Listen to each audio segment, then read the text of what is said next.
நம்மளோட சுற்றி இருக்கிறவர்களோட பழக்க வழக்கம், அவங்கள்ட்ட நம்ம எவ்வாறு நடந்து கொள்கிறோம், அவர்களை பற்றி எவ்வாறு நாம் புரிந்து வைத்திருக்கிறோம், அவர்களுக்கு என்ன வேணும். Naturally we will be doing that. Roles and responsibilities, commitments நம்ம fulfill பண்ணிட்டு தான் போயிட்டு இருப்போம். And what is the requirement of all the people around us? நம்ம கூட இருக்கிறவர்களுக்கு நம் மீது உள்ள எதிர்பார்ப்பு என்ன? First question. நம் மீது உள்ள நம்ம கூட இருக்கக்கூடிய உறவினர்களா இருக்கட்டும், நண்பர்களா இருக்கட்டும், சுற்றி இருக்கக்கூடிய அந்த சூழலில் இருக்கக்கூடிய மனிதர்களா இருக்கட்டும், ஸ்டாஃப்ஸா இருக்கட்டும், மேனேஜிங் டைரக்டரா இருக்கட்டும், சிஇஓவா இருக்கட்டும், எம்ப்ளாயர்ஸ், இந்த கவர்மெண்ட் கூட நம்ம மேல வந்து ஒரு எதிர்பார்ப்பை வைத்து கொண்டே இருக்கும். ஸோ அந்த எதிர்பார்ப்பு என்ன? That is one question. And நம்ம கூட இருக்கக்கூடிய மனிதர்களிடம் நாம் என்ன எதிர்பார்ப்பு வச்சிருக்கோம்?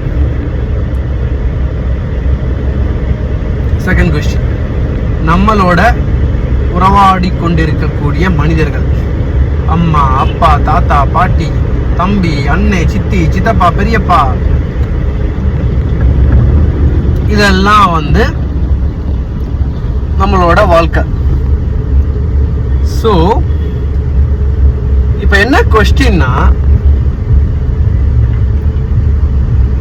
are we being responsible for our relations? நம்ம எல்லாரும் நம்ம கூட பயணித்து கொண்டிருக்கக்கூடிய மனிதர்களோட உறவு முழுமையா இருக்கா?